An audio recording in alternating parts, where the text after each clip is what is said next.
how to fix Windows 11 update error. Now I'm going to show you 4 steps in order for us to get this done. The first things first, I want you to open the services.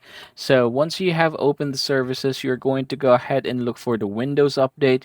You're going to double click it, and then instead of the manual, you can set this one to automatic, and then click the start button here, hit apply, hit OK.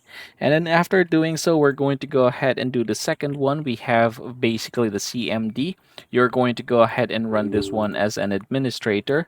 And then from here, what you are going to do is just simply type here GP update, and then you're going to force this one. So as you can see, it is doing its job right now.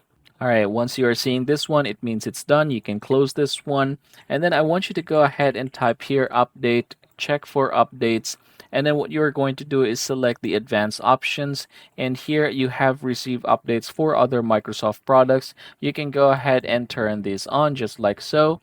And then you can also go ahead and turn this one right here in order for updates to be installed right away when they are available. Now, the last thing that we are going to do is basically open the folder, say this one for example, and I'm going to go ahead and open a local disk C, and then we're just going to look for Windows, and then I want you to go ahead and scroll down, and we're going to look for software distribution.